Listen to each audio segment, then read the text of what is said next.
жасанды интеллект курсына барып жүрмін. О жақтан не үйреніп жатырмыз? Бірінші сабақта жасанды интеллект дегеніміз не? Оны қайда қолданамыз? Пайдасы, зияны жайлы сөйлестік. Маған өте қатты ұнады, және де болашақтағы балаларымыздың болашағына қатты алаңдадым десем де болады. Өйткені болашақта балдар андай, тіпті не то что болашақтағы балдар, даже қазір өзіміз бір қатты ойланбаймыз бұрынғыдай. Интернеттен қарай саламыз, оқымаймыз, бірдемен сұрақ келетін болса, интернеттен тез ғана тауып ала саламыз да. Болашақта да балдардың ойлау жүйесі өте төмен болады. Жасанды интеллект біз үшін көп нәрсені жасай алады. Болашақта енді осы алдағы білмеймін қанша жыл деп айтып, 10 жыл бұрын, мысалы 10 жыл болатын болса, қазір бір жылдың ішінде күрт өзгерістер болып жатыр. Көп адамдар жұмыссыз қалады. Жасанды интеллект олардың кейбір мамандықтардың орнын басады. Барлығы емес. Әрине жасанды интеллектпен жұмыс жасай алатын адамдар жұмыстарын сақтап қалады. Ал жасай алмайтын адамдар, олар жұмыссыз қалып кетуі әбден мүмкін. Қазірден бастап, осы биыл крайний случай, келесі жылдан қалмай жасанды интеллектті біз меңгеріп білуіміз керек.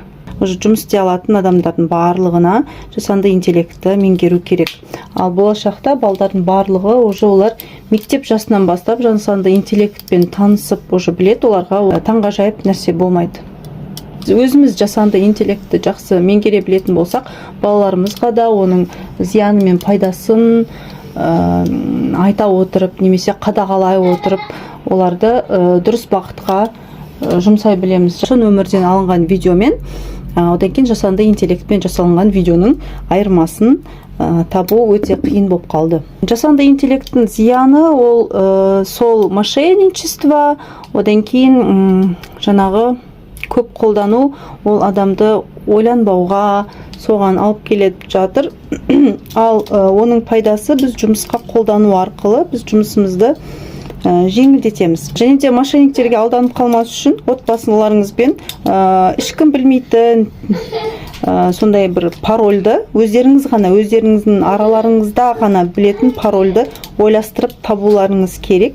Сол кезде мысалы сіздің балаңыз бір жерде отырып, сіз үйде отырған кезде балаңыз үйің қасыңызда емес, бірақ сізге звондап, мама, маған осындай көмек керек, мен осындай бір жағдайға түсіп қалдым, авария болып қалдым, маған срочно ақша жібер деген кезде, жаңағы түсінбей, бұл шын ба өтірік па білмей